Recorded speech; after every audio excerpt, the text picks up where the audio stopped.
And the ark rested in the 7th month, on the 17th day of the month, upon the mountains of Ararat.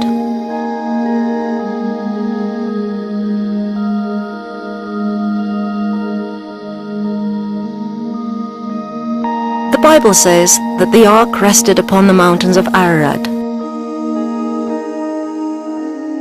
Certainly, it should be assumed that the ark rested upon Mount Ararat, as it is not a mountain ridge, but a cone-shaped mountain of volcanic origin,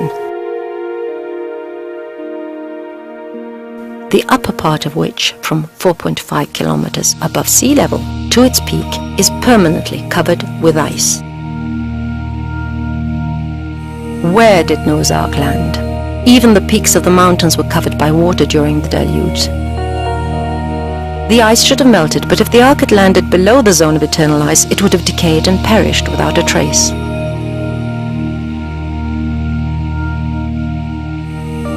Yet if it had landed on the very peak, it would have been covered with a heavy layer of ice and would have stayed beyond the reach of people. By God's providence, the ark landed in a mountainous lake at a height of 5 kilometers.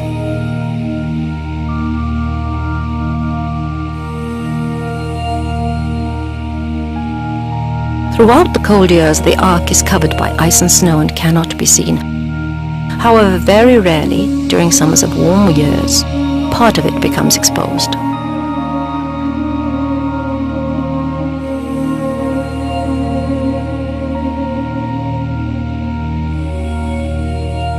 The earliest mention of attempts to discover Noah's Ark were made by the pagan priest Veron in 475 BC. He stated that many people in his time, and even before, had reached the peak of Ararat, had seen Noah's Ark, and had brought some piece of it as reliquary. In August of 1916, the Russian aviator Vladimir Roskovitsky, who was exploring the Turkish border, flew over Ararat and saw a frozen lake in the eastern part of the peak covered by snow. The frames of a huge ship were located on the edge of the lake. Part of the ship was covered by ice, but the sides of it were visible and partly damaged. When Roskovitsky informed authorities about the discovery, they tried to find its precise location. Flights over the mountain convinced them of the existence of the object, and they reported it to Moscow and Petrograd. At the instruction of Nikolai II, a state expedition was dispatched to Ararat. Later, a scientific mission was sent out to Ararat, which conducted research, measured and photographed the ark, and took samples. The results were sent to Petrograd. Unfortunately, all these invaluable materials were apparently lost during the Russian Revolution.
Today, a piece of wood from the Ark is to be found in the Cathedral Museum at Etchmiadzin.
Acquaintance with the history of the Armenian people is incomplete without awareness of its religion, especially since the Armenian Church has been inseparable with its people for centuries and has played a significant role in evolving the national history.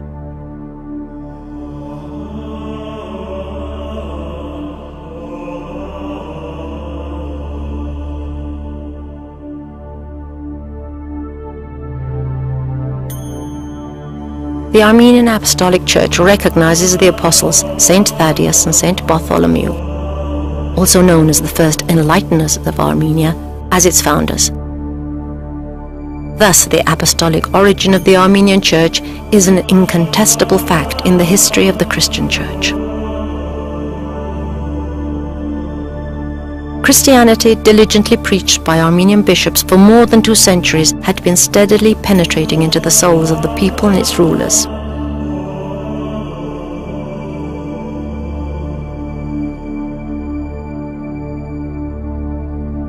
In 301 AD, this process was accomplished with the first official adoption of Christianity in the world. It was adopted under King Dertad III, who declared Christianity to be the state religion of Armenia. In 302 AD, Gregory I the Illuminator, who was later canonized, was declared the first patriarch and Catholicos of all Armenians.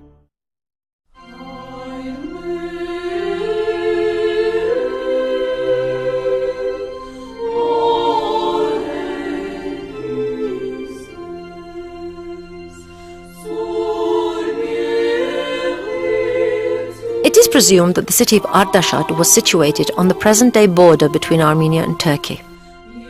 The city was located on the hills, and a prison was situated on one of them. King Dertad III ruthlessly persecuted the first Christians. Gregory the Illuminator was imprisoned here for 13 years in a deep pit which served as a prison. Gregory the Illuminator spent the years in the dungeon full of snakes and scorpions which he fed on the food and water secretly delivered to him by an old woman in prayer.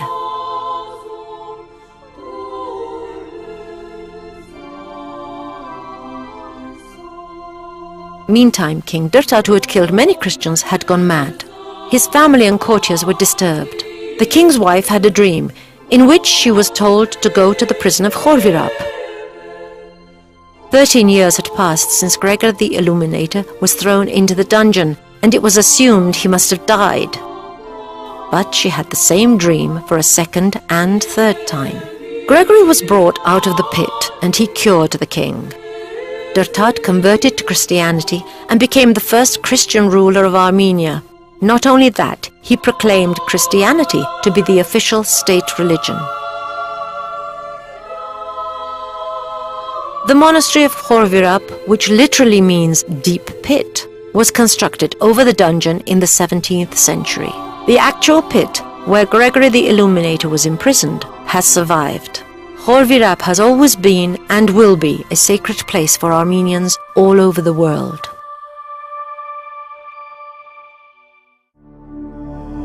The residence of the Supreme Patriarch Catholicos of all Armenians is located in Etchmiadzin, close to Yerevan.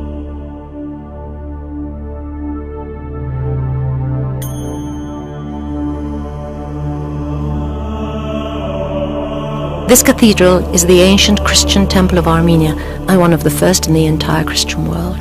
Tradition has it that the foundation stone of the temple was laid by St. Gregor the Illuminator in 301 AD on the exact spot where Jesus Christ appeared to him in a vision, commanding him to erect a church.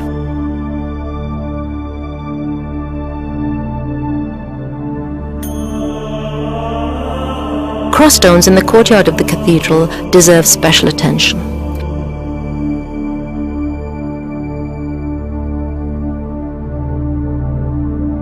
One of them, carved in 1279, belongs to the All Saviour series. Another one, carved in the 17th century, is from the cemetery of Old Jura. Both are covered with complicated ornaments, images of animals and birds.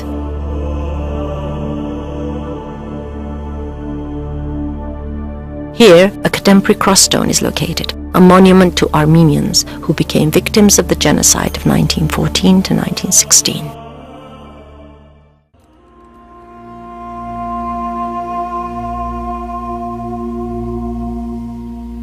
Three and a half million Armenians lived in Western Armenia before the genocide organized first by Sultan Hamid and then by the Young Turks. The Turk assassins were responsible for the systematic annihilation of about 1.5 million Armenians. Those who miraculously survived fled abroad. Most of them settled in the Lebanon, Syria, France, Egypt, Greece, Iran, North and South America. Everything is bound to be forgotten soon. This was what the Turk assassins were callously counting upon. The genocide had killed, if one might put it so, the very substance of our people, but gave strength to their spirit. One eyewitness of the crime was fully justified in saying later that the Turkish assassins succeeded in killing the substance, but failed to deal with its essence.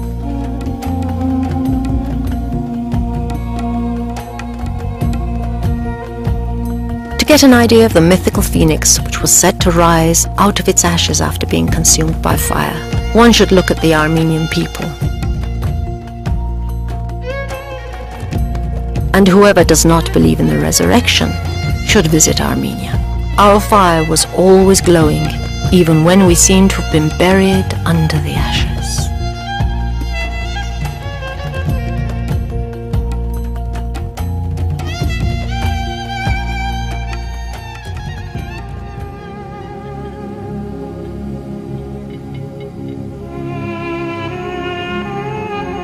This country of mountain rivers would have most probably died of thirst if the greatest of all rivers, that of history, had not changed its course.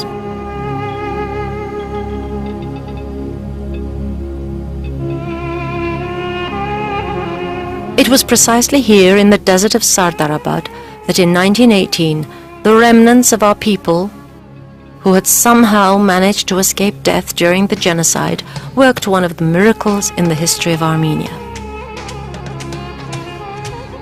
With every rusty implement they could get hold of, such as spades, axes and hoes, they halted the march of the invading Turkish army and held on to a handful of land in their own native country for a handful of orphans and refugees. The total destruction of Armenia seemed so imminent that Vehib Pasha sent a telegram from Sardarabad to the Turkish rulers, informing them of impending success in erasing the name of Armenia off the map of the world forever. But then, one of the most characteristic features of our history once again made itself apparent. A handful of our people who had survived realized their existence and that of their homeland were at stake and came out in force, mustering their last ounces of strength, and started a patriotic war in the full sense of the word, a life or death struggle.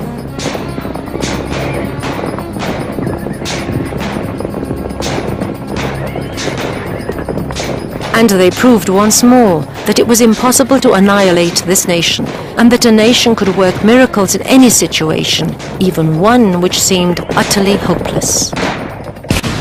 Sardarabad.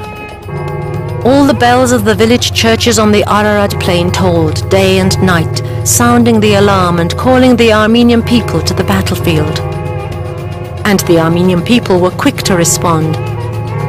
Men and women, the old and young, kept coming with whatever weapons they could get hold of: rifles, sickles, spades, stones, and sometimes armed solely with their teeth. Most of them knew that they were confronting certain death, and their detachments were thus known as shroud bearers. Before going into a critical battle, Armenian generals and troops used to go to Echmiadzin and kiss the right hand of the Catholicos of all Armenians and ask for his blessings. Contrary to tradition, this time the Catholicos himself came to Sardarabad to tearfully kiss the rough, mud-smeared hands of the Armenian peasant soldiers joining the decisive battle. And then a miracle occurred. The Armenian people, although almost bled dry, halted the march of the Turkish army hordes.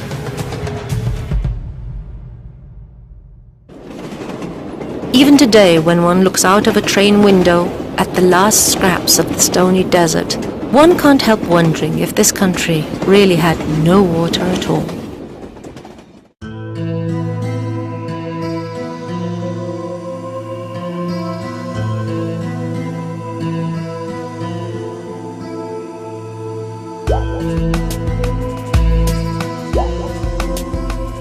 Among the witnesses of the age-old cult of water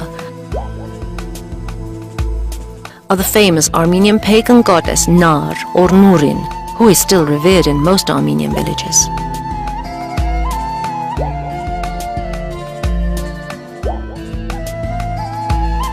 The enormous stone dragons, Vishaps, scattered at the foothills of Mount Aragats, and the castles which were built at the source of rivers to guard the water.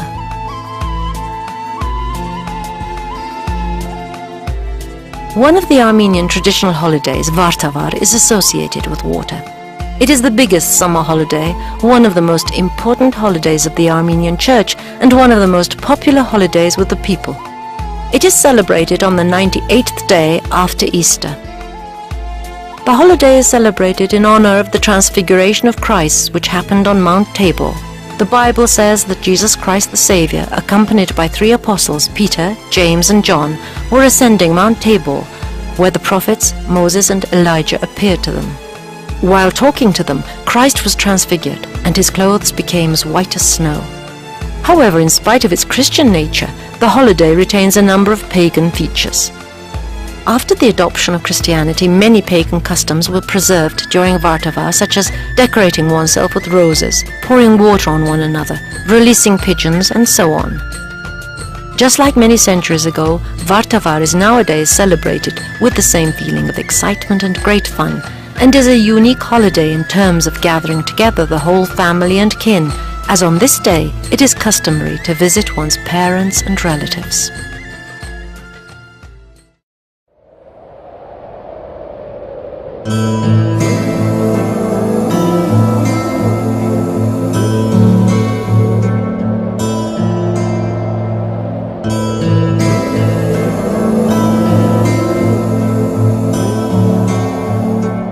Lake Sevan, one of the most beautiful and highest lakes in the world. Its ancient name is the Sea of Keram. The lake has its origin in the volcanic activity in the Quaternary Formation of our planet.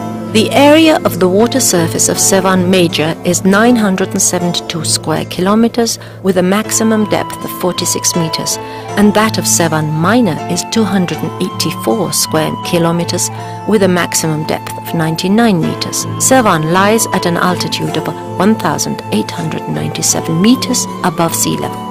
Many travel to Armenia just to admire Sevan, to witness sunrise over the peaks of the Keram mountain ridge, to gaze at the many shades of turquoise in its waters, to hear the cries of seagulls amidst mountain ridges, to observe colonies of pink flamingos and pelicans, and to breathe in the pure highland air.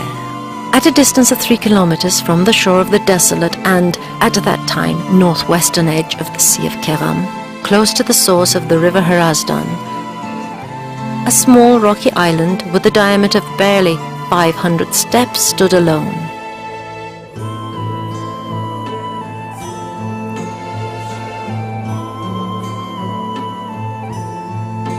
the island was uninhabited. Only occasionally would fishermen disembark there, clambering on the rocks, or runaways trying to hide themselves from justice. At the close of the 8th century, a few monks settled there, built a small chapel and several cells.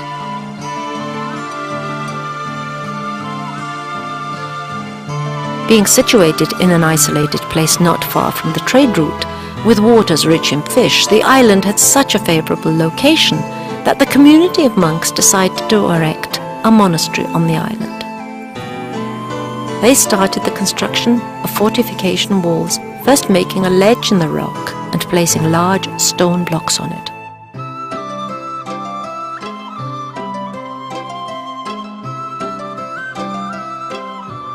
The wall encircled the island, and a watchtower with small gates was constructed over the wall. Afterwards, 3 churches, cells, and utility structures were built there. The churches of Sup, Arakelots, and Astvadzadzin have survived to this day. They differ in the nature of the masonry used, with accurate and well-matched ashlars. The life of this monastery is not particularly rich in events, but the most remarkable one relates to the end of the 9th century, when the Armenian king Ashot the Iron lived there for a while. From there he fought a battle with Arabs who had approached the shores of Sevan. The monk community took part in the battle along with the meagre troops of the Armenian king. The Arabs were defeated completely. Arabs, the hordes of Tamerlane, and later Persians often disturbed them and ransacked the shores.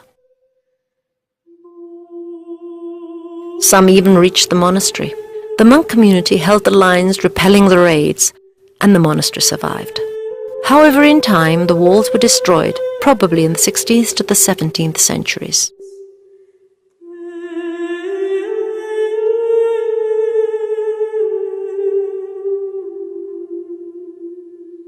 With a drop in the water level, the island became a peninsula, and nowadays a theological seminary functions there.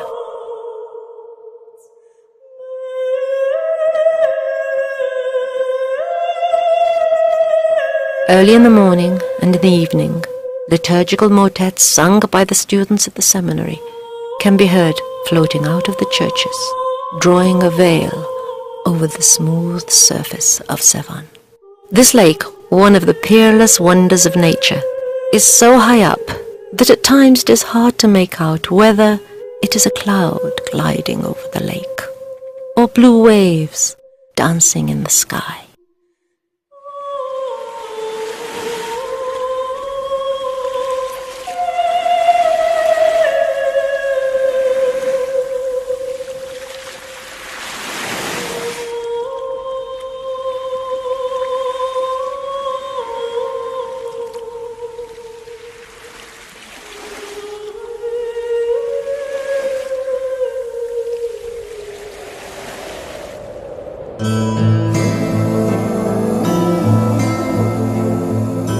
Yachts now skim across the blue waters of Lake Sevan, out of which only recently archaeologists excavated a number of 3,000-year-old Urartian royal chariots.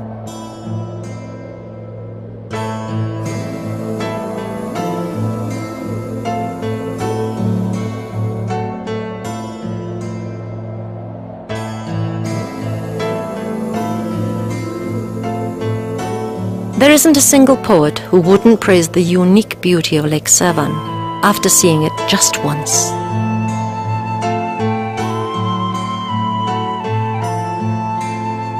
Water in Armenia is still precious, and there are now even more valuable kinds of water. Armenia has over 300 mineral springs. Water has been sanctified for centuries. As a result, our people like to build fountains in memory of places and people who are ever dear to them.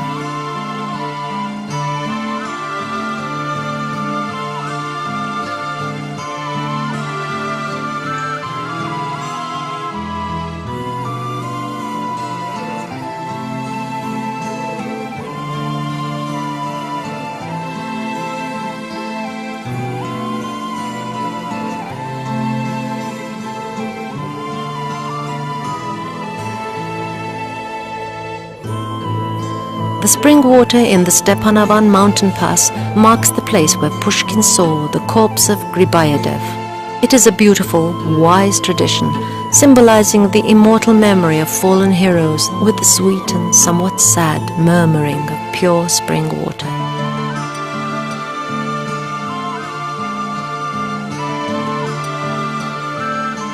The murmur of such water is dearer than gold in the sweltering heat of Armenia, and anyone who drinks it instinctively blesses both those who dug the spring and those in whose memory it was dug.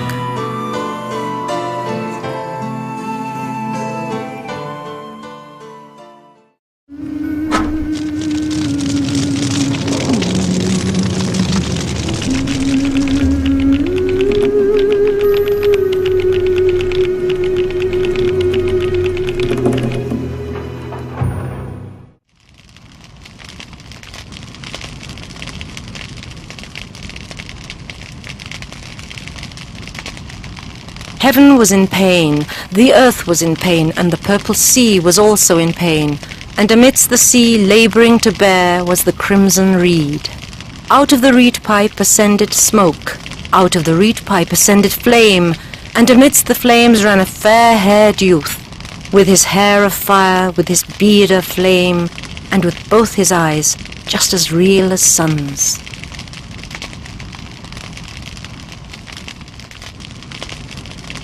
This is how one of our folk songs describes the birth of Armenia amidst fire and flames. Whenever the Seljuk warriors wanted to find out the nationality of their prisoners, they ordered them to sit by the fire. They knew that whoever at once started rearranging the burning wood and adding branches to increase the flames was Armenian. Armenians are not idolatrous, but they venerate fire as it symbolizes their homes and hearths, which were always in danger.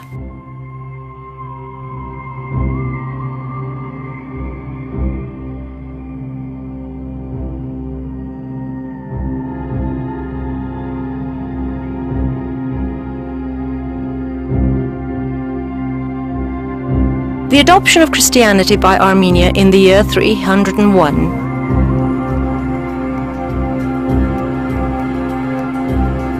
entailed destruction of pagan temples.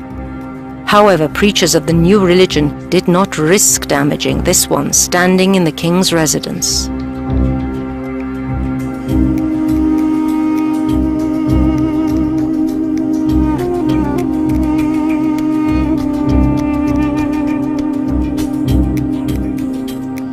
The Temple of Garni was built in the second half of the 1st century AD and was dedicated to one of the gods of the Armenian pagan pantheon, perhaps to Mir, god of the sun. The temple survived, and during the following centuries served as a summer house, a kind of pavilion. Chroniclers of those times call it a house of coolness.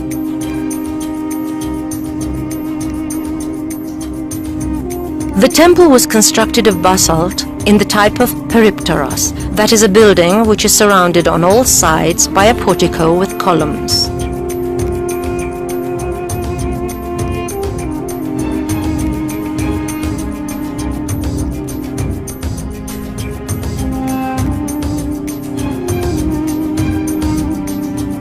The blocks on both sides of the entrance staircase are decorated with bas-relief of Atlantes on bended knees with upraised hands. The column capitals are decorated with delicate crocket. The cornices of the temple have ornamental fake water spouts in the form of lion heads and are covered by rich crocket with bas-relief.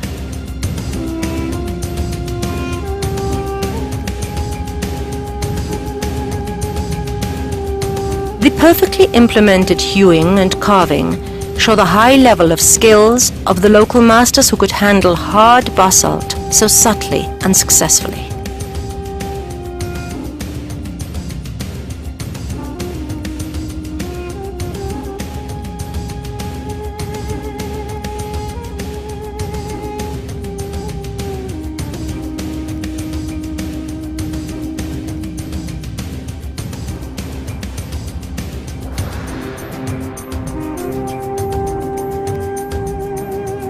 The temple was destroyed by a powerful earthquake which took place on Wednesday the 15th of June 1679.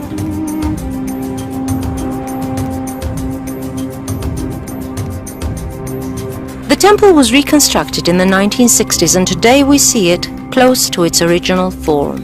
It was situated on the territory of the inaccessible fortress of Garni, which served as a residence for the Armenian kings of the Yervandid, Ardashaside and Arshakid dynasties from the 3rd century BC to the 4th century AD.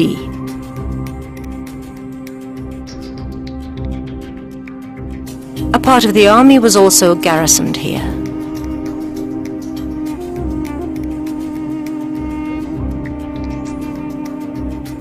The court bathroom was located next to the residence.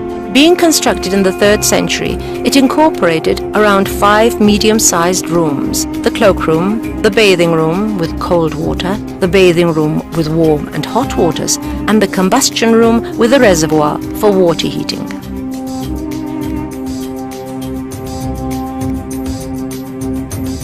Floors with fragments of colorful stone mosaics survived in some of the rooms.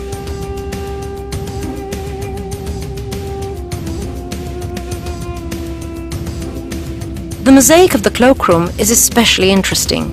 Its plot is adopted from Greek mythology. Gods of the ocean and the sea are depicted on the light green background of the sea, surrounded by Nereid and fish. The inscriptions in Greek introduce the names of gods and Nereid.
The roots of the holiday of Derintes lie in the pagan past.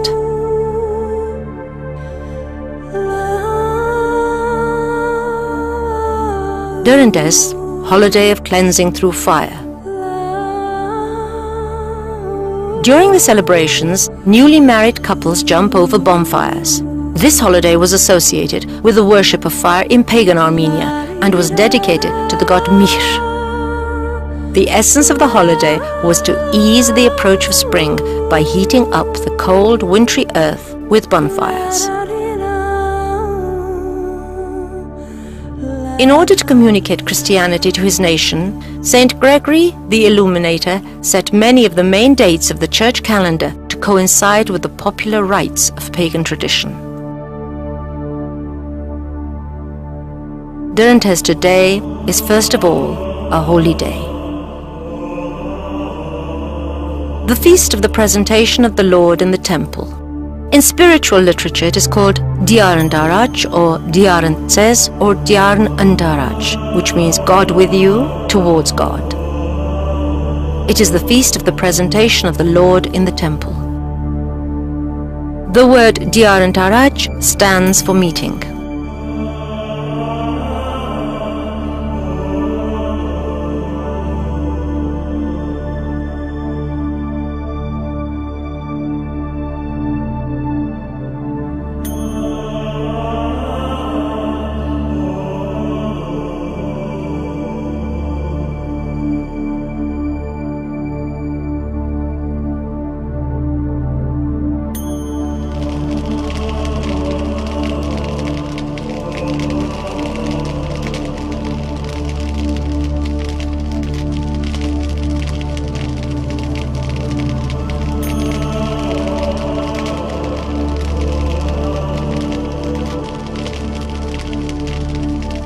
feast of the presentation of the Lord in the temple is on February the 14th. But the night before the feast, Armenians traditionally light candles during an evening church service, carrying the flame out into the darkness, symbolically bringing light into the void, and taking it home to light lamps and bonfires, while a bonfire is also lit in the church courtyard.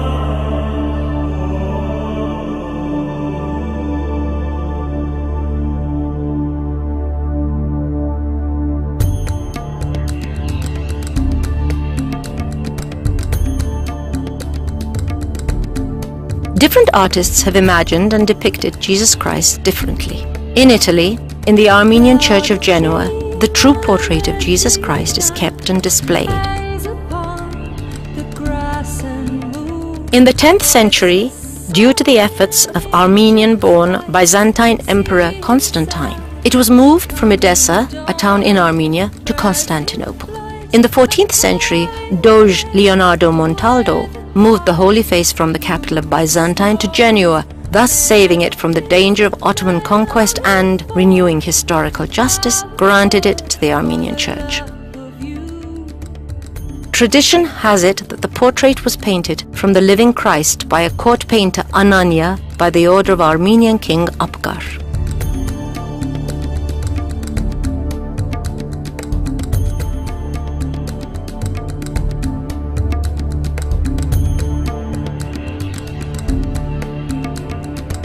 We may see a depiction of our Savior Jesus Christ in any church, but not many can boast of seeing a depiction of God. It is not accepted to depict God, and few places in the world can you come across such a depiction.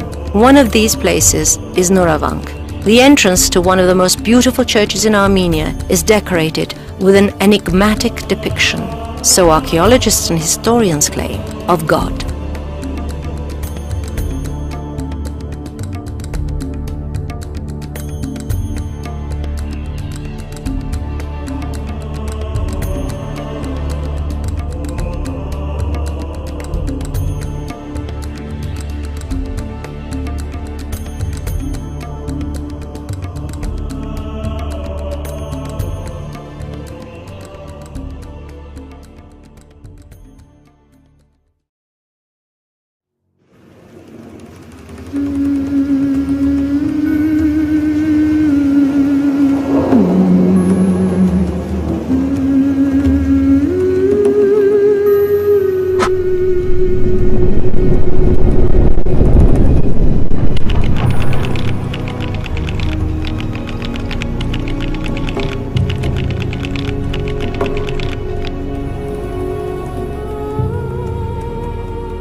Whereas native soil is a common expression in all countries and in every language, in Armenia it may only be used figuratively.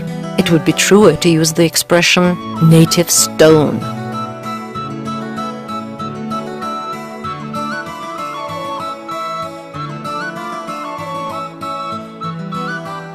Spring usually comes only once a year, but in Armenia it may be seen several times. The mountains have their own spring, and so do the valleys, and what's more, at different times of the year. Armenia is small but varied. In this patch of land, one may find all kinds of climatic zones, alpine meadows, vineyards, forests and subtropical vegetation.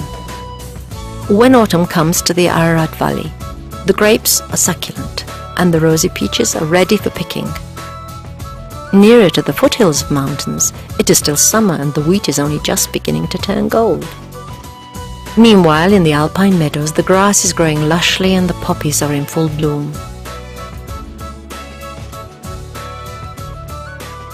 Higher still, the snow is only just beginning to melt, and the snowdrops and violets have just appeared, and the mountain peaks are always adorned with snow. There are places in Armenia which don't even see all the 4 seasons, but only 2 of them, winter and spring. And the wind-blown seeds and fruit stones, which sometimes took root, turned into bushes and trees, but these trees were sickly and bent and grew meagerly. The local peasants built their terraced vineyards on the stony hill slopes, and covered them with a thick layer of soft soil, which they brought from far away. Then they irrigated them, filled with water they had fetched from the deep gorge, and cultivated their amazing orchards and vineyards. This is all they had to do to earn their daily bread from the stone. The English historian and journalist Emil Dillon described the Armenians as being a people ready to sacrifice themselves for the sake of peace, an amazingly optimistic people in situations where anybody else would be in a state of utter despair. The best sons of the Armenian nation, he said, are of the substance of which history creates its heroes and martyrs.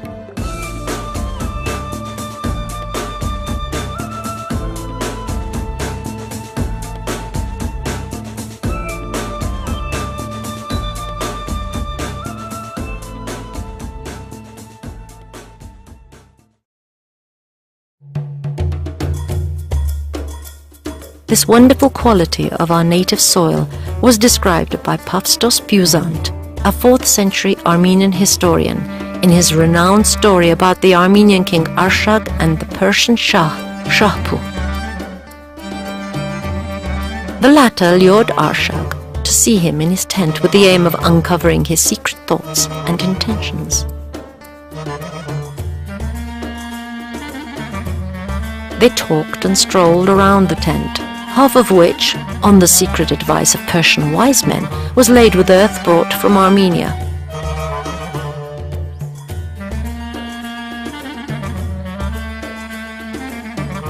On the Persian side, King Arshak spoke quietly and humbly, but as soon as he trod on the soil brought from Armenia, he became proud and independent.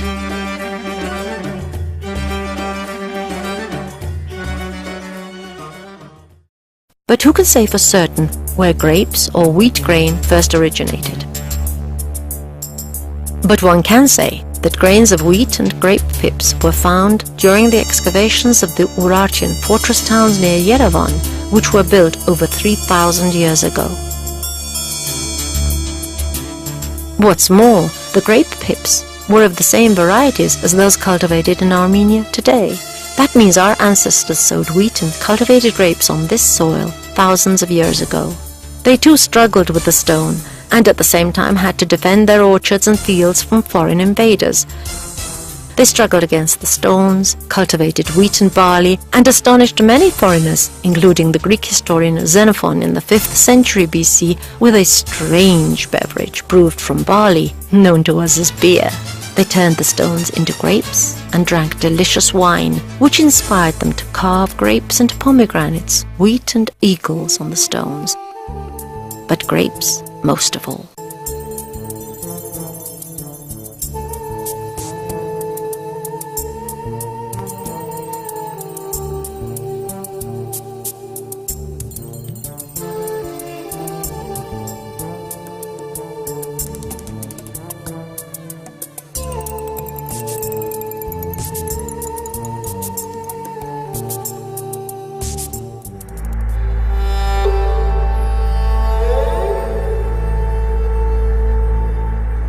It used to be customary to begin the history of our land with Urartu, that is, in about 1000 BC.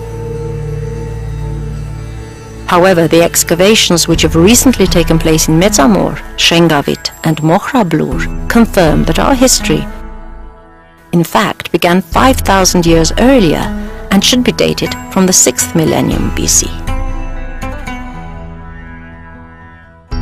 But it is not the historic date, but the essence and significance of the unearthed ancient monuments that matter most.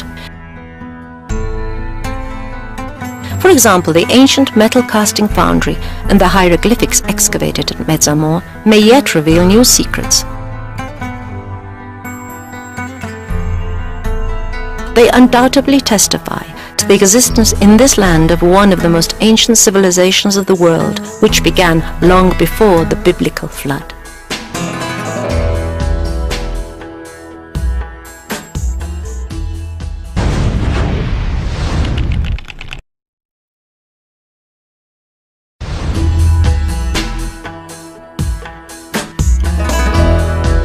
There exist cartographic depictions of various historic epochs of Armenia.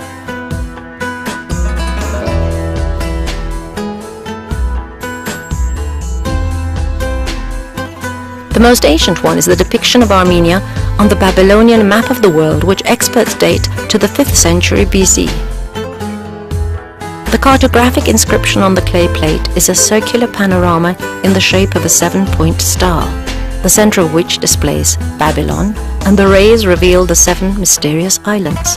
Names of Armenia and Assyria, the powerful states in that epoch, as well as other geographic areas, are marked on the map.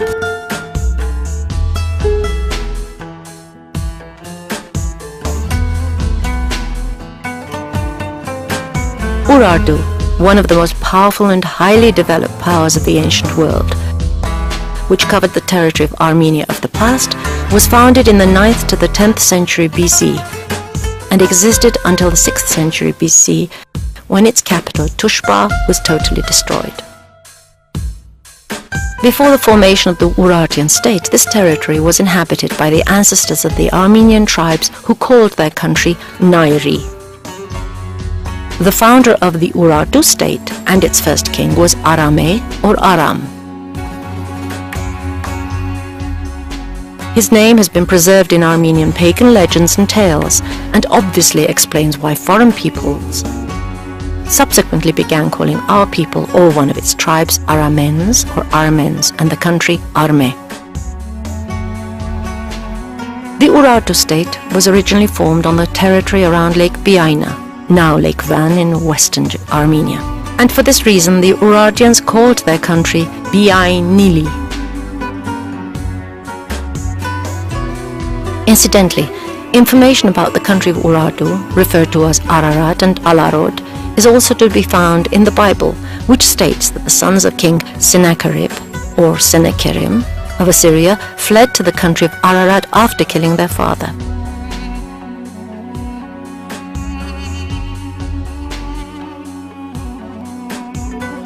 Later, during the reign of King Menua and Agishti I, the borders of Urartu extended over the present-day Ararat Valley and the shores of Lake Sevan. It was during the reign of Agishti I, at around 738 BC, that the fortress town of Erebuni was built.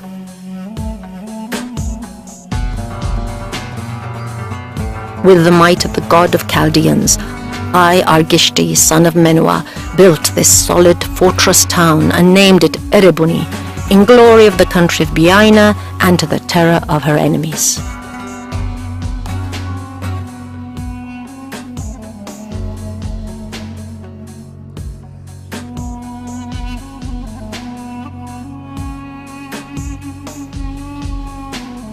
Archaeological material and traces of 6,000-year-old settlements were discovered in the present territory of Yerevan.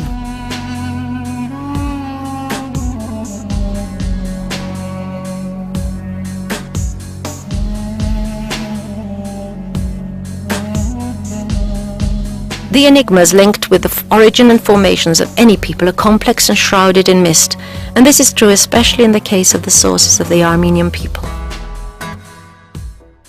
The first Armenian state was founded after the fall of Urartu in its territory with the same capital of Tushpa or Van.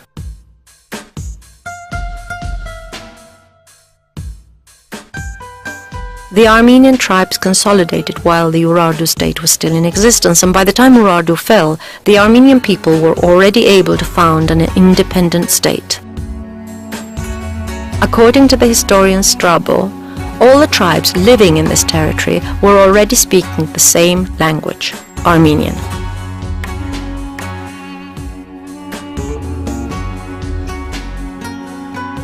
For this reason also, the ancient tribes and peoples for a long time called us Armenians, Uraradians, and Armenia, the country of Urartu.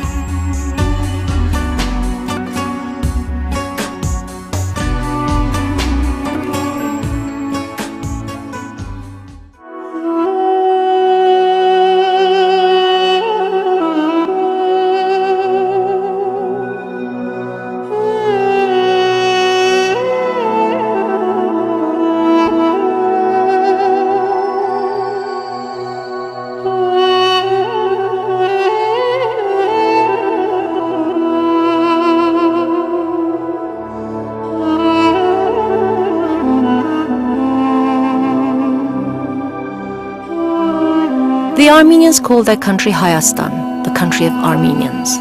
But there is another similar sounding word for it, Karastan, country of stones. Armenia certainly is a country of stones. It is intersected by over 20 mountain ridges and over 900 large and small mountain peaks. About 2/3 of the territory of present-day Armenia is covered by mountains and solid rock.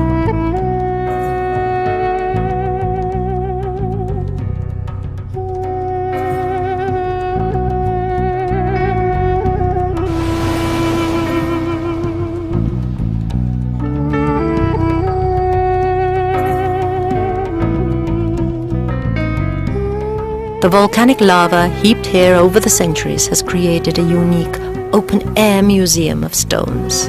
Armenia is a land where one can find every type of building stone: marble, granite, basalt, perlite, tufa and pumice. In every valley and gorge, and on every mountain peak, there is a stone monastery.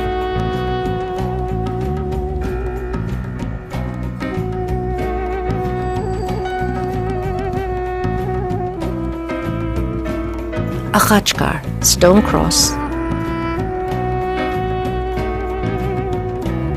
a bridge or a hostel, like a stone stamp reminding us that this soil belongs to us.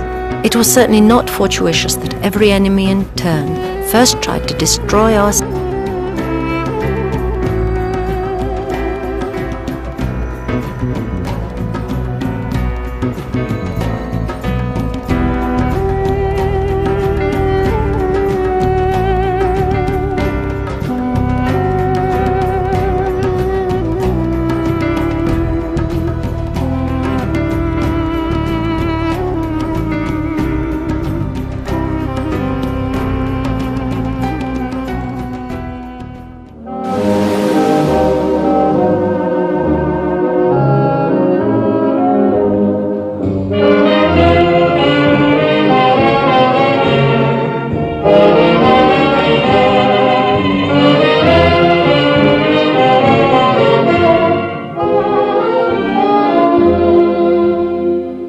What a poor old provincial town Yerevan was.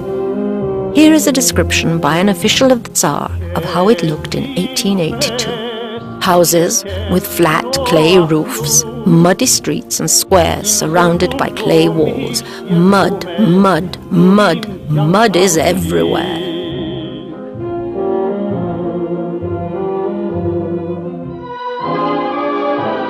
But a few years after that, newborn Yerevan was already making itself heard in its dusty cradle. Its clay walls and flat roofs were being pulled down and replaced everywhere by basalt fountains, marble columns and arches. The walls of the newly erected tufa buildings were being decorated with stone deer and stone roses. Yerevan, which for centuries had been lying in a bowl of mountains, suddenly began to rise up along the sides of the mountains and then spilled out over the next plateau.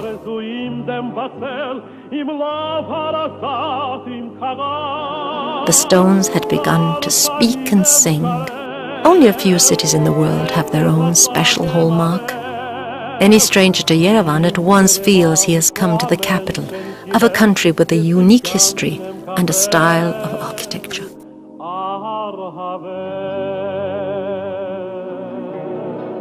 There have been many cities in Armenia in the course of its history, including legend-shrouded Ani, one of Armenia's ancient capitals, but none has or could have been built within a few decades and as finely as Yerevan. The city of Yerevan, though as old as Babylon and Rome, is dear to us not so much as a forefather or father, but as a son and grandson reared by us. This year we will celebrate the 2790th anniversary of the founding of Yerevan. Yerevan is a very old city indeed.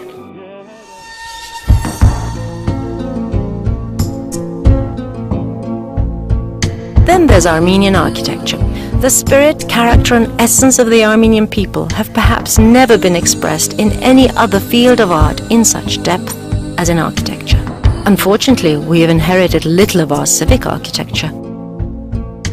A few semi-ruined buildings in Ani and a few inns and bridges.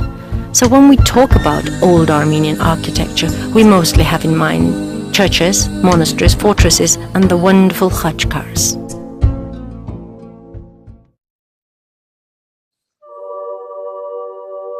The best proof of this is the church of Kerat, carved in the rocks, which is unattractive to look at, so as not to attract attention, but a marvelous work of art inside.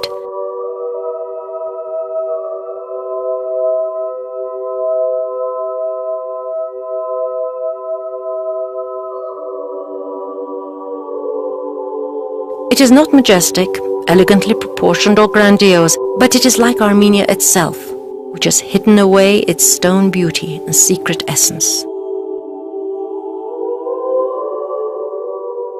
The Church of Kerat is famous for its rocky architecture, which effectively competes with buildings above ground.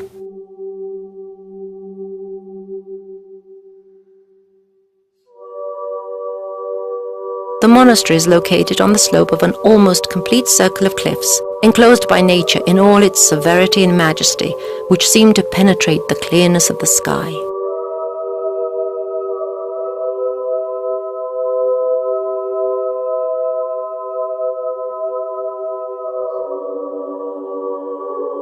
The figure of a lioness on a high pedestal serves as a guide at the sharp bend in the road, which then unexpectedly opens up a view of the monastery.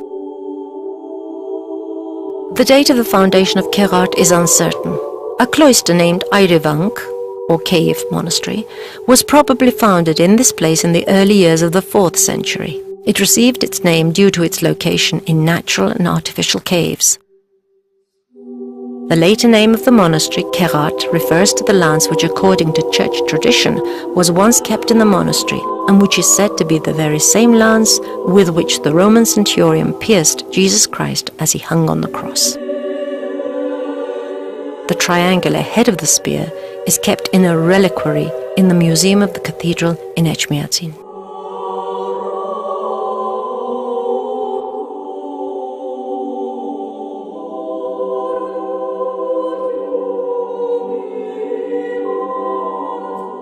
During the 9th and 10th centuries, the church was devastated more than once by Arab invaders, and in 923 AD it was ransacked and burnt. A great number of valuable manuscripts were burned, and wonderful buildings were ruined. The existing ensemble of Kerat belongs to the 12th to 13th centuries. First, the chapel of St. Gregory the Illuminator was constructed not later than 1177. It is situated high above the road at a distance of 100 meters from the entrance to the monastery. Part of it is carved in the cliff. These masterpieces of underground architecture have won well-deserved fame for Kerat.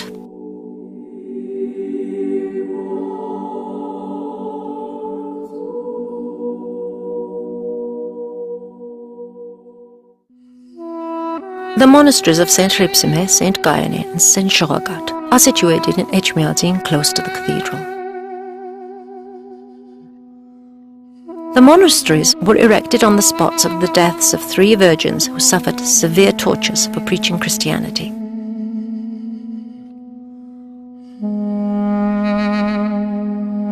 The monastery of St. Ripsime, the construction of which was completed by Catholicos Gomidas in 618 AD, is cited as an achievement of perfection in church architecture.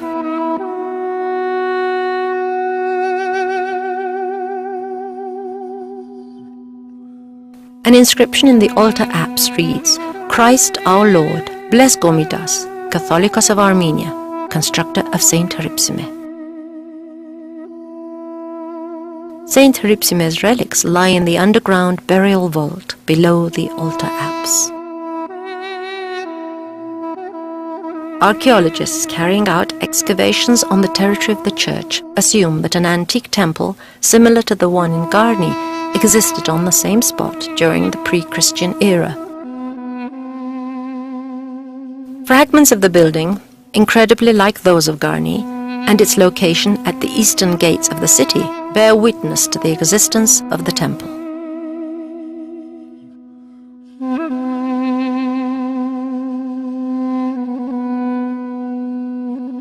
The church of St. Gayane is situated to the south of the cathedral, not far from the lake.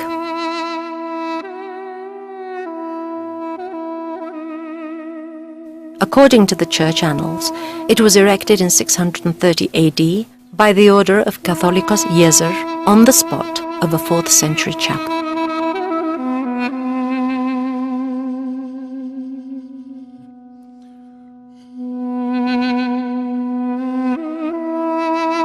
The 17th century wall inscription on the subject of Christ's birth is preserved over the western entrance.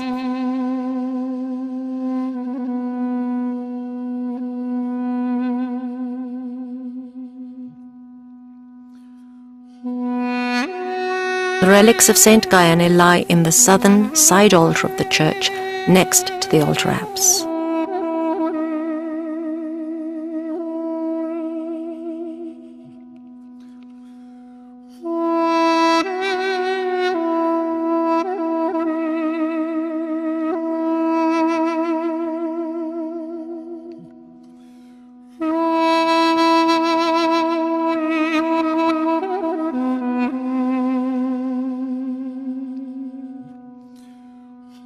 The Church of St. Joagat, erected to the west of the Church of St. Ripsime in 1694.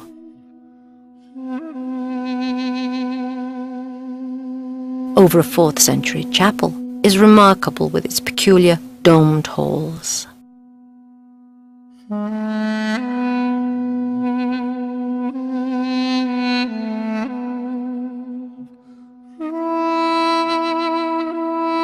Tradition has it that the site where the church was erected used to be a winery, situated in the suburbs of Varashabad, surrounded with vineyards.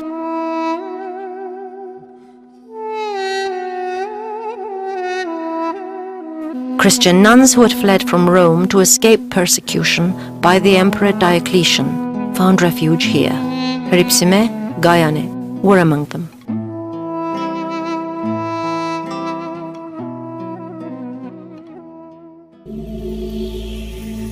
Somewhat away from the highway, at a distance of 5 kilometers from Echmiadzin, one can see the ruins of perhaps the most majestic construction in Armenian church architecture of the early years of the Middle Ages, discovered by archaeologists in the beginning of the last century. Zvartnots. The church of St. Grigor is situated here, otherwise referred to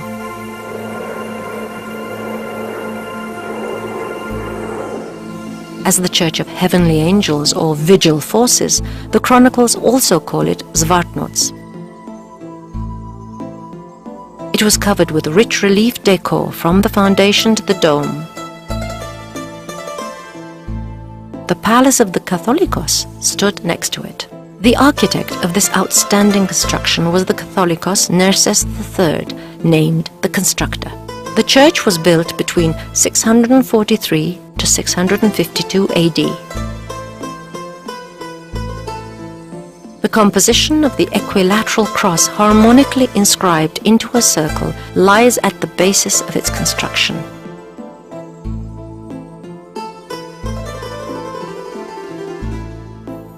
In the middle of the 10th century, the church was destroyed as a result of damage caused by an earthquake. It has never been restored. It was never restored. The excavations of the hill concealing the church were started in 1901. The architect Toros Toramanyan, who took part in the excavations, managed to draw up a picture of how it would have originally looked with all its decoration.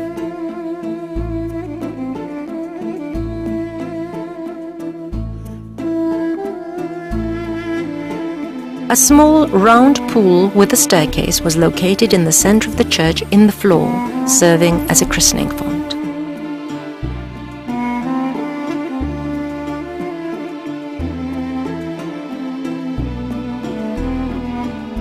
The walls were richly decorated both inside and outside with diverse crockets.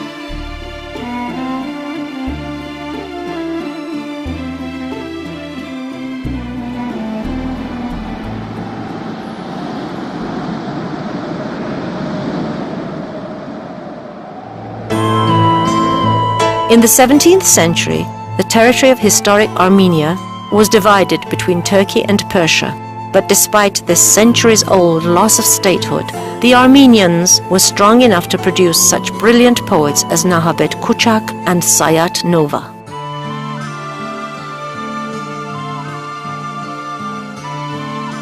Sayat Nova said, "Only for your sake, I'd be better dead. So that, dear, at least you could come and spread some handfuls of soil on my grave, my dear." Sayat Nova was the court minstrel at that time. However, the king became displeased with him and prohibited the disgraced singer from performing in public. Moreover, he ordered him to become a monk. Sayat Nova was named Stepanos, was anointed monk, and became a member of Hakhbat Monastery's community of monks.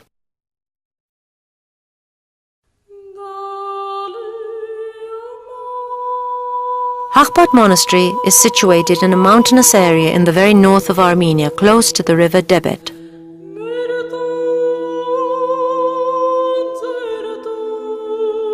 This monastery, founded in the 10th century under Abbas I Bagratuni, is one of the finest medieval monasteries in Armenia.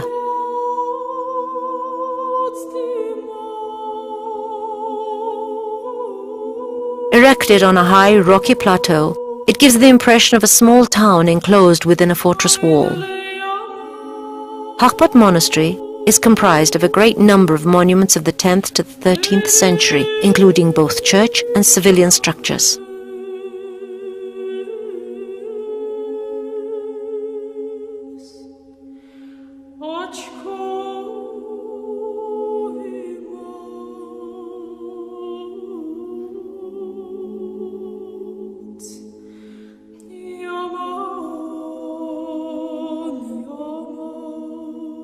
The main church of Hakhbat Monastery, with a, typical for those times, domical hall, was decorated with frescoes which did not occur in other monasteries. Humanities, theology, painting and miniature art were studied here.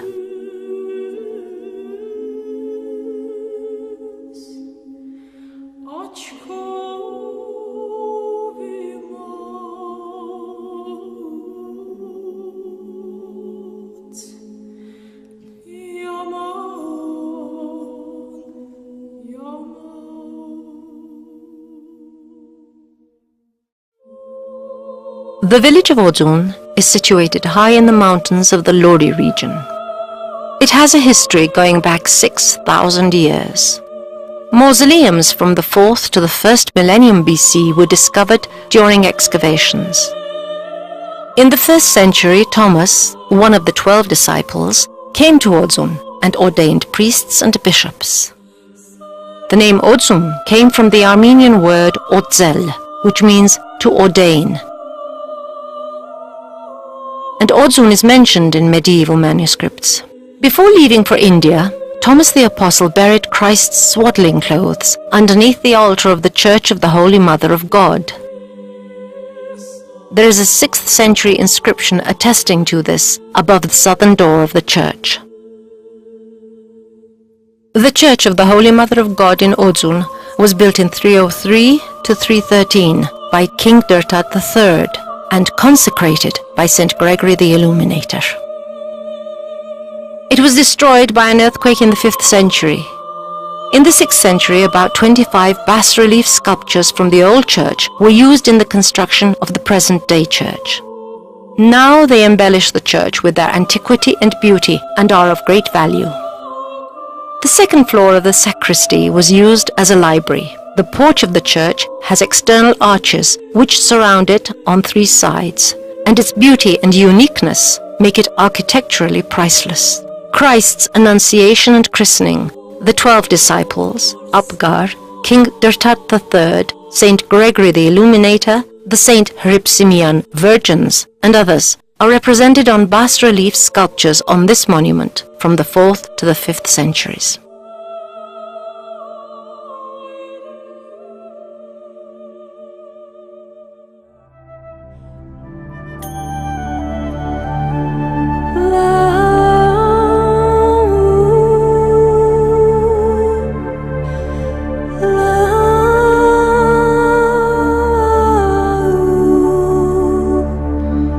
The monastery of Tatev was founded in the 9th century on the site of an ancient sanctuary.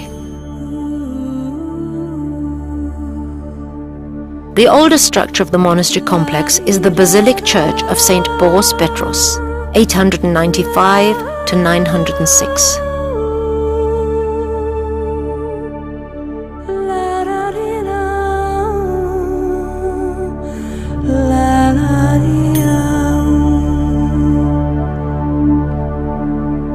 In 1285, a vaulted church of St. Grigor was constructed. From 1390 to 1453, the University of Datev functioned in the monastery. Famous scientist theologians taught in the university.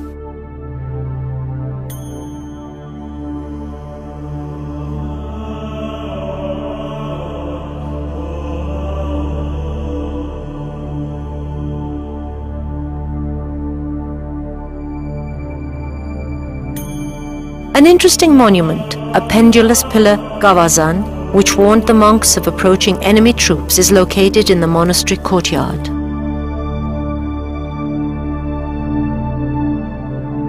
The University of Datev was a major source of enlightenment in medieval Armenia. What an astonishingly high level of education for that time, and what an enviable knowledge of the various sciences and philosophical teachings. This helps to explain the seriousness and depth of the outlooks of medieval Armenian historians, philosophers and scientists, and the unusual abundance of translations of old scientific books into Armenian.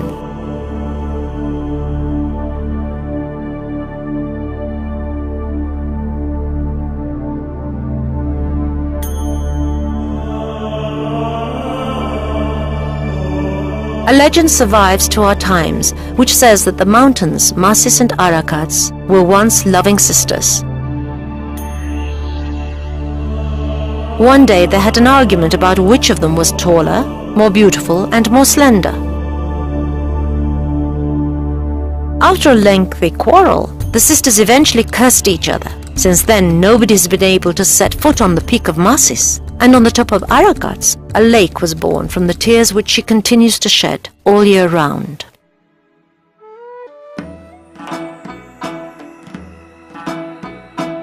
Ampert, the former ancestral fortress castle of the Pahlavuni princes, stands prominently on the southern slope of Mount Arakats facing the Ararat Valley. Many feudal castles like Ampert were erected on the territory of Armenia for protection of its land from Romans and Parthians, and later from Byzantines, Persians, Tatar Mongols, and Turks. Armenian builders were outstanding fortifiers. They constructed their fortresses using natural defenses. Wealthy princes usually built their fortresses high up in the mountains, where the enemy could not reach them. Apart from that, they were well aware of the importance of having control over water resources. This is exactly what the builders of the fortress castle Ampert did. It was erected on an outcrop bounded with precipices of deep gorges. A castle occupied the highest standing point of the fortress. The castle itself rose above a small settlement for servants and residents in the fortress. The mighty, huge, basalt block walls of the fortress surrounded the outcrop on all sides, making it inaccessible. In 1026, by the order of the renowned commander Vahram Pahlavuni, one of the churches considered amongst the most elegant in Armenia was constructed in the fortress. The architect erected the church on a rough cliff.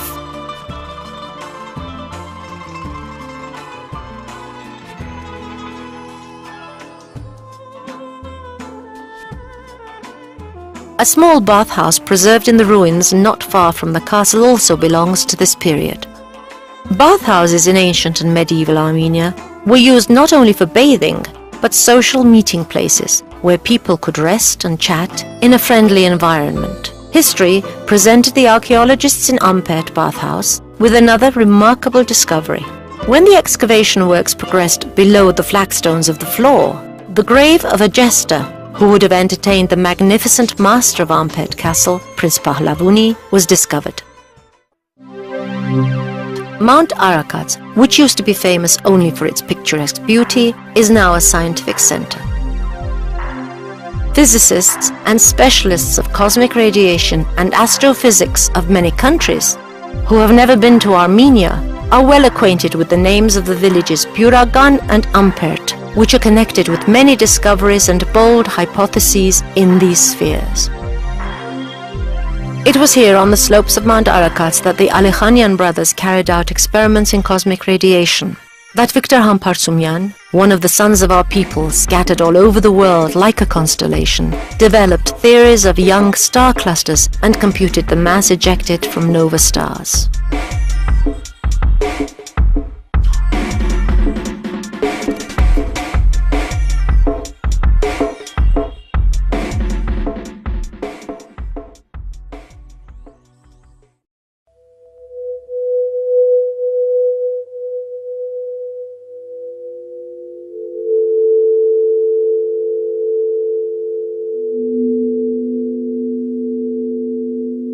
But long before Puragan, several observatories already existed in Armenia. One of which is situated not far from the town of Sisian. Here, a prehistoric monument was constructed, composed of over 200 ancient stones on an area of approximately 7 hectares. Karahunj is one of the largest and most ancient observatories in the world, dating at least to the 2nd millennium BC. Huge stones located with amazing precision have special holes which are flat, with smooth surfaces of 4 and 5 centimeters in diameter, with angles directed to different points on the horizon and space, and used for studying stars.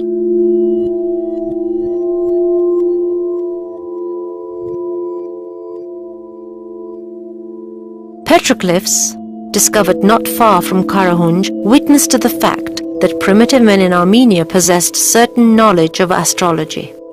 It has been proposed by astronomic methods that the ancient observatories of Armenia, Europe, and Egypt clearly communicated with one another, and the systematization of the available data revealed analogies existing in their names. Analysis intimates them to be projected and constructed for a certain purpose with application of astronomic knowledge. Karahunj served 3 purposes, namely, as a temple to Ara, the sun, the main god in ancient Armenia, as a large and developed observatory, and as a university.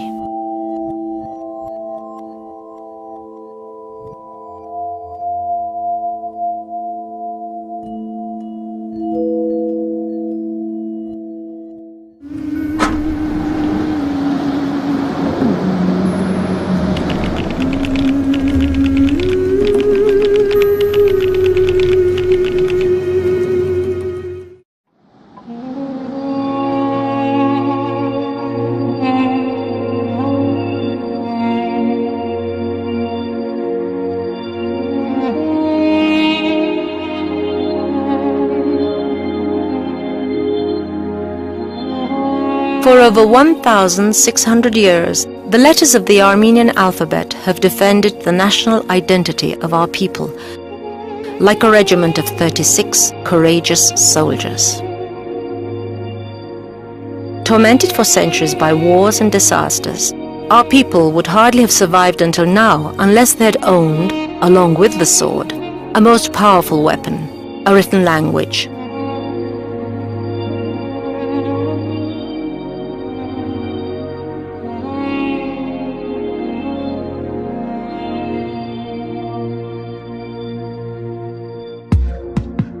Over half of the books which have survived are kept at the Mardenataran, the Yerevan depository of ancient manuscripts, and the rest are scattered like our people all over the world.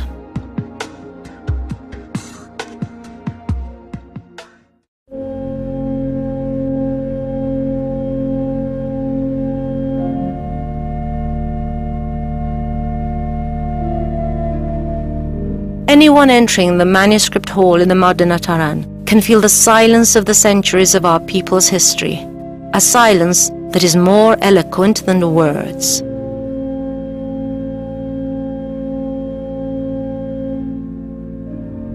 If the manuscripts were suddenly to break the silence, the mysterious halls of the Mardenataran would be filled with the sounds of prayers, shepherds and ploughmen songs, tolling bells, refugees' wails, clashing swords, galloping horsemen, women's shrieks and roaring invaders.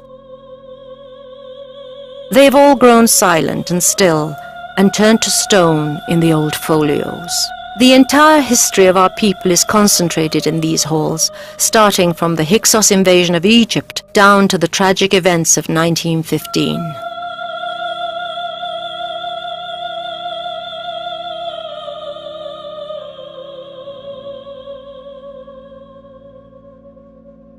Every nation and every individual has its own unique and inimitable life story. And each of the manuscripts kept here likewise has a life story of its own.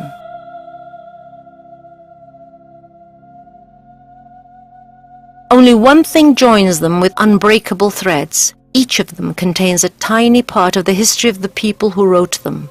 Each of them has visible or invisible traces of the blood which the Armenians shed fighting for freedom and independence against tyranny and annihilation. All kinds of manuscripts are kept here. The words of 5th century historians and philosophers, Armenian translations of the theoretical works by Aristotle, Plato, and Xenon, astronomical and mathematical works by Anania Shiragatsi, and the Consolation in Fevers by the medieval Armenian physician Mkhitar Heratsi, the Book of Lamentations by Grigor Naregatsi of the 10th century, and the manuscripts of songs by Sayat Nova, just to mention a few.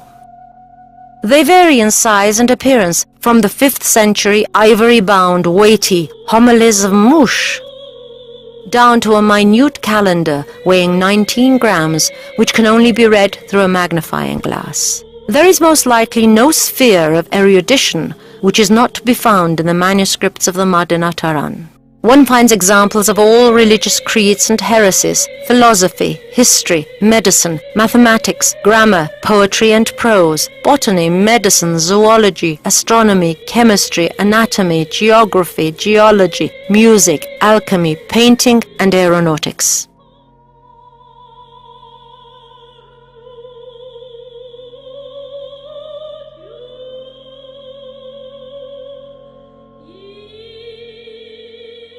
Many of the damaged manuscripts are now being restored, but others were so petrified by the horror that they turned into stone and will never be able to reveal their secrets. Sometimes in the remote past, manuscripts, which had been half burnt, damaged by swords and soaked in water beyond repair, were buried like soldiers killed in action. But nobody dared to bury these sacred relics in the ground, so they were put in vaults like dear relatives. Among such long-suffering manuscripts was the Homilies of Mush, which had a history similar to that of our people. This manuscript was copied in the Armenian town of Mush, in present-day Turkey, by the scribe Vartan Garnetsi. It took him 3 years to copy it, and he completed it in 1204. This vast manuscript weighs 32 kilograms without its binding. About 600 calves were slaughtered for its 607 large parchment pages. The manuscript was saved from the smouldering plundered monastery by 2 starving Armenian women refugees. They took turns in carrying this heavy burden, weighing over 32 kilograms on their backs. After exhausting themselves, they divided it in half and wrapped one half in cloths and buried it in the churchyard of the Armenian Church of Erzurum and carried the second half safely to Echmiadzin. At last, the 2 halves of this long-suffering manuscript, whose history is similar to our people's, were joined in their homeland and now live in peace. The menfolk were also courageous in those hard times. When fleeing from the Turks, they carried away the giant gate of the monastery of Mush, a masterpiece of Armenian wood carving of the 12th century, to eastern Armenia. They literally put it on their shoulders and brought it to Yerevan, where it is now exhibited in the History Museum.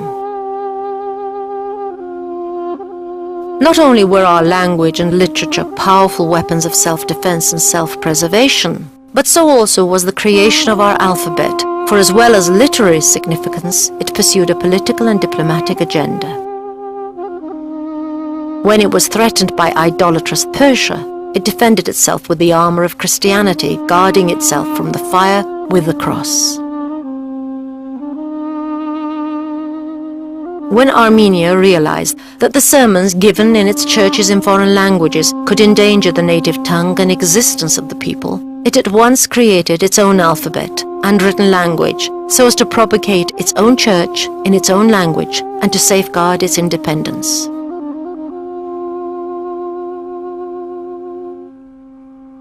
It was Mesrop Mashtots, the son of a peasant named Vartan from the village Hatsik, one of the greatest Armenian scholars and public figures of the 4th to the 5th centuries, who carried out the important mission of creating the Armenian alphabet.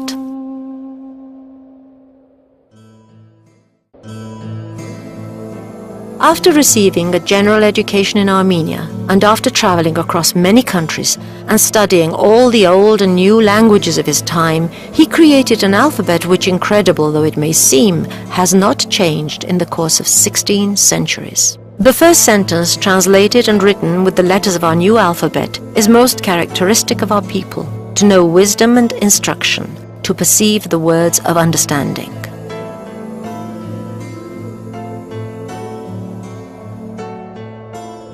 Mesrop Mashtots is the greatest and most renowned public figure of our history, and that is why his modest tomb in the village of Oshagan is a revered shrine in Armenia. Incidentally, it was Mesrop Mashtots who first translated the Bible into Armenian. His translation is considered the best, and wrote the first Sharagan, or hymn, the first textbooks and scientific essays. He opened the first Armenian schools and became our first teacher and educator.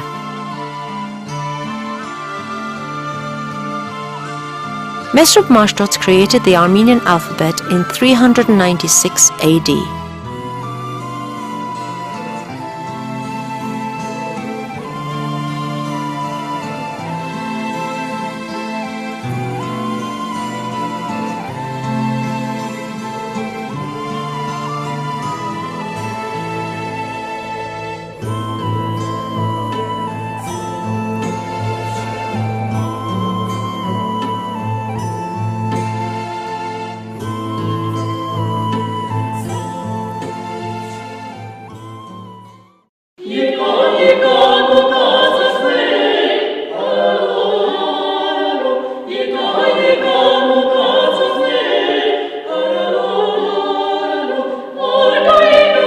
And what are Armenian songs about? They are lullabies, work songs, love, exile and pilgrim songs, humorous songs and elegies.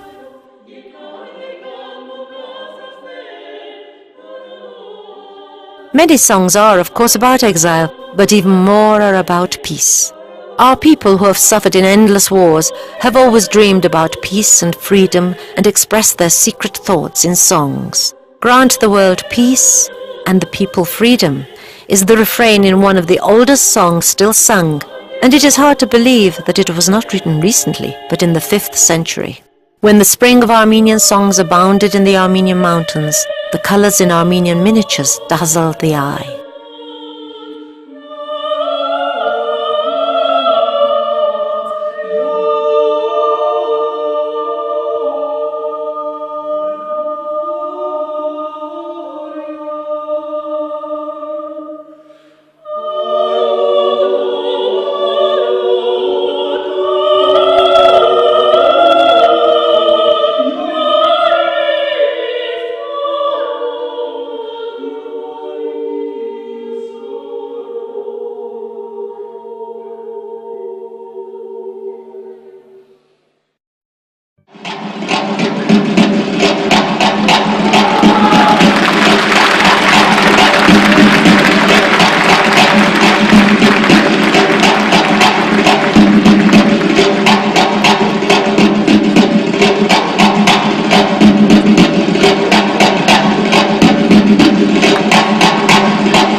theatrical historians of the world know that 2,000 years ago, the Armenian capital city of Ardashad had its own theatre, where plays by both Armenian and Greek playwrights were performed.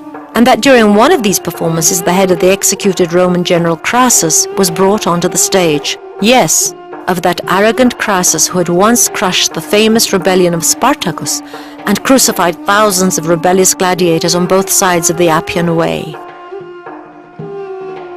At that time, Roman legions were fighting in Mesopotamia against the allied forces of the Armenians and Parthians. The Armenian king, Ardavaz II, a dramatist and ardent lover of Hellenic culture and theatre, organized a great feast in his capital town of Ardashad in honor of the Parthian king Vorodes I and his son, in order to strengthen and consolidate the Armeno-Parthian Treaty of Friendship. Ardavaz II gave his sister in marriage to Prince Pakur, son of Vorodes. That day, the theatre of Ardashad staged Euripides' drama, The Bacchae, in which the main role was acted by Jason, the famous Greek tragedian.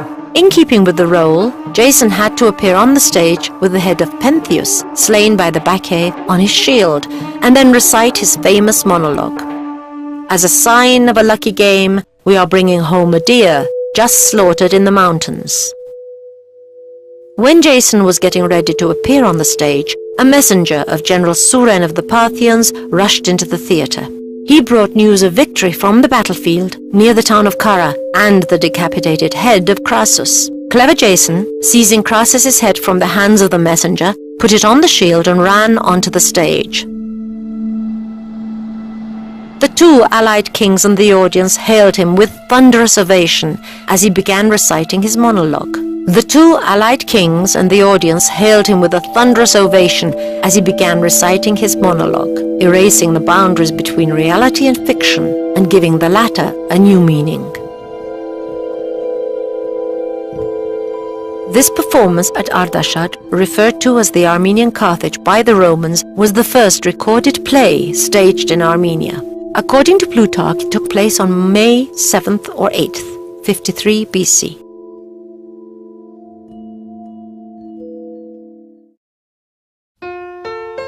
William Saroyan, one of the most prominent writers of the second half of the 1st century, wrote the following in the preface to one of his books. Although I write in English and am an American by birth, I consider myself an Armenian writer. The words I use are English. The environment I describe is America, but the spirit that makes me write is Armenian. Consequently, I am an Armenian writer. What's more, sincerely regretting having been separated from his native language and literature, Saroyan never misses an opportunity to express his approval of the people whose work helped safeguard them.